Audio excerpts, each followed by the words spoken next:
I'm probably breaking the law by writing this down. Of course, a priest is not allowed to tell anything that was said in confession, but I think this man is an exception. I need to tell someone. Anyone. I was a priest for quite a few years now, and I had gotten used to the job. So, when a man came into the church and went straight for the confession booth, I wasn't surprised at all. He didn't introduce himself, but that was not unusual either. Some people preferred to be totally anonymous when they confessed their sins. I didn't get to see him properly. He wore a gray sweater and its hood was pulled deep into his face, obscuring all his features. Still, I didn't think too much about it. I just joined him in the booth like I was supposed to do, and greeted him with these same words I had spoken countless times already. He stayed silent at first. I gave him a bit of time, because I thought he just didn't know how to begin. But after several minutes, I asked him what he wanted to confess. A few more seconds passed by, and then he spoke. He told me that he had gone into the woods, and he said that in a tone as if I should have known that already. That was all. He didn't elaborate any further, as if that would already count as a sin. I thought him to be a hunter then, asking for forgiveness for the lives of the animals that he had killed. Maybe it had been his first hunt, and the weight of the innocent lives were heavy upon him. I asked him to continue. He told me about a small clearing where the grass is greener than in the rest of the forest, and about the small cabin that stood on said clearing. And then he fell silent again. I asked why he had considered this a sin. That made him laugh for a second, and the sound made my skin crawl. It was an ugly, manic laugh. He didn't explain his reasoning, just stood up and laughed. I was taken aback by all of this, sure, but I just assumed that it had been some weird joke. Either way, I was certain I'd never see the strange man again. I was wrong, of course. He came to the church the next day and walked straight to the confession booth once again, expecting me to follow him. Of course I did. That was my job, and I also hoped he would clear a few things up. I had thought a lot about his earlier confession. He only said he barely slept lately. I answered that I too struggled with insomnia, and asked once again why he considered this a sin. He laughed again. I wanted to tear my skin off. There was another person who visited the church frequently, outside of these services on Sunday. A young woman who always sat in one of the front rows and silently prayed for a while. We talked a bit sometimes, and she was very polite. I liked her. When she came by the next time, she told me how she felt watched in her own home, and she didn't feel safe there anymore. She prayed for that terrible feeling to go away, and I took the time to pray for her safety.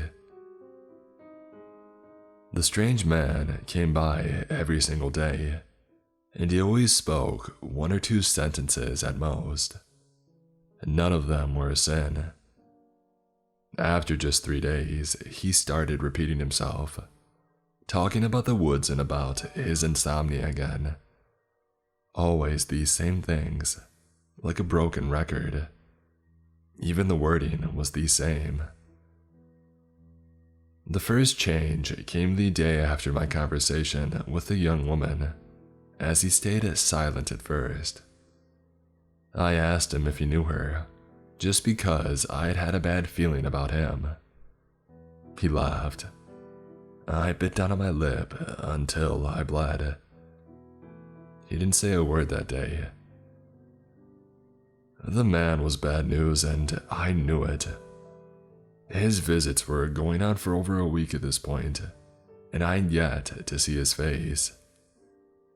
He always wore that hood, and he went straight to the booth each time. Sometimes I only saw him in the corner of my eye. There was no pattern in his arrival.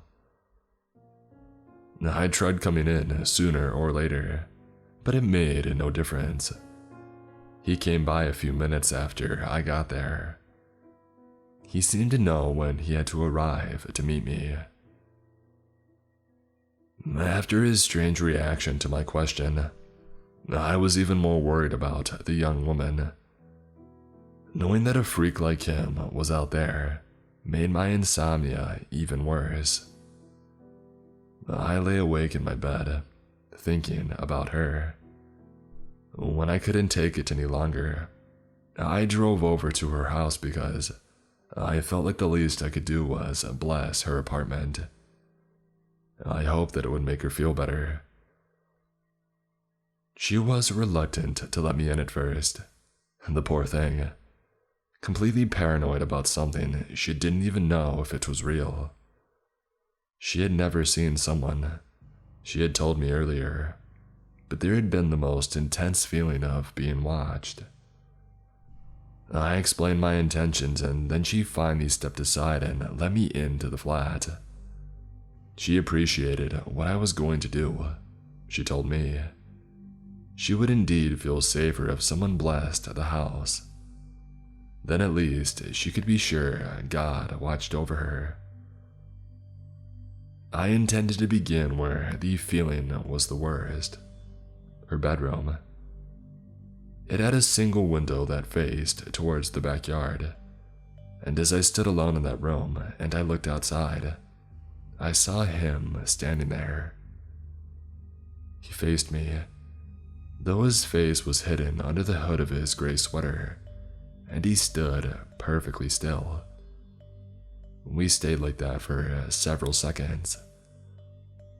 He began to laugh. The window was closed, but the sound was so loud as if he stood right beside me. I scratched my skin violently. The young woman burst into the room and yelled at me to leave. I tried to ask her if she knew the man, but she didn't let me speak a single word. Just screamed at me that I should get out of her flat and never come back again. She cried and basically shoved me outside. I told her to call the police. She almost slammed the door into my face. She did call the police. They apparently found the suspect and questioned him, but he seemed perfectly sane and not at all likely to stalk someone, and they dropped the case again. There was no evidence after all. The man came to church as always, but after the police had gotten involved, the monotony of his confessions were changed. I remember his words clearly. "Don't try to lock me away, Father," he hissed, and his voice was cold and cruel and oh so angry. "I've been locked away for far too long." The young woman didn't come to church anymore. The monotonous confessions of the man continued, every single day like clockwork. The woods and his insomnia, always told with the same words. I tried to catch him a few times, to exit the booth at the same time as him, just to see his face at least. He was always gone by the time I exited. After just a few days, I decided to visit the clearing the man always mentioned. The grass was indeed greener around the small cabin, and as I walked up to the building, I had the most intense feeling of deja vu. The stench of decay hung in the air. I was just about to touch the doorknob as intense vertigo hit me. I must have blacked out at this point, because the next thing I knew, I was sitting in the confession booth with the strange man on the other side. He asked me when I had last slept. I had no answer, and he laughed, and I dragged my fingernails across my face until I bled. The insomnia, it took its toll. I blacked out for short periods of time.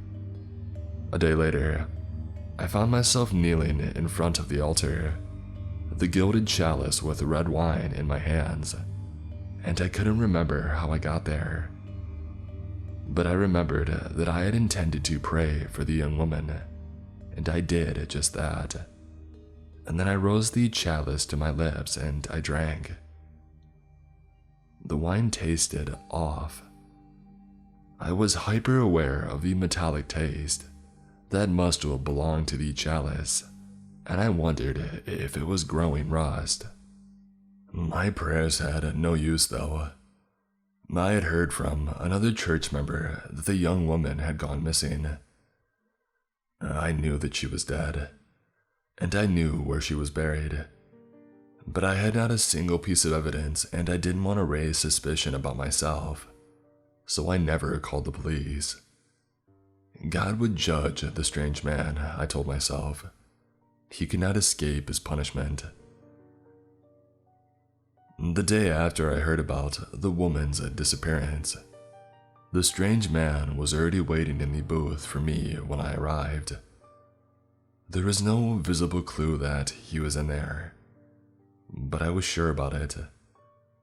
And although I could have just turned around and went back home, what I probably should have done, I resigned to my fate and entered the booth.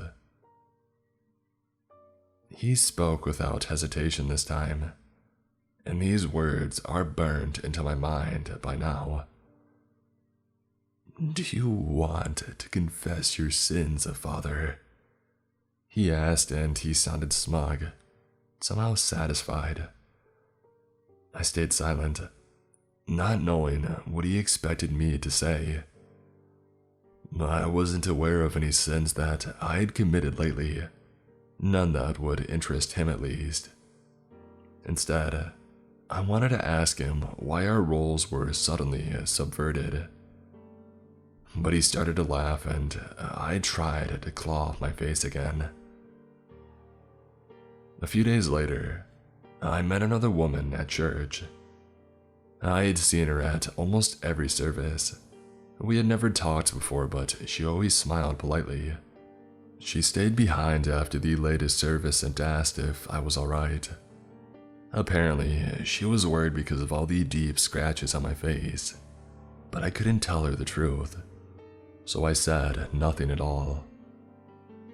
She was really nice, said that I didn't have to tell her, but that she was always there to talk if I wanted to. I have yet to accept that offer. The situation with the strange man didn't change.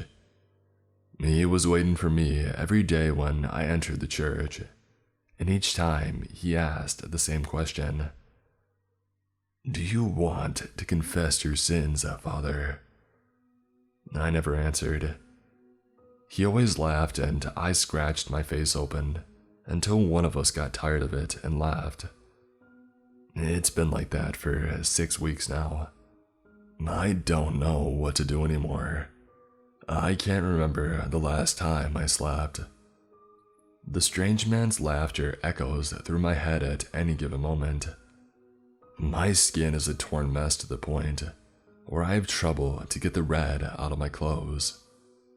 One of my favorite sweaters is ruined already. I know I should just not walk into the confession booth. I should stop talking to him, but I can't. I tried, and I always ended up in that booth, tearing my skin open when he laughed. Maybe I should just confess my sins. If I only knew what he wants to hear. That's all I have. Maybe somebody can help me and tell me how to get rid of him. Until then, I have more important matters to take care of. The next service is soon and we're all out of wine. I need to go get some more.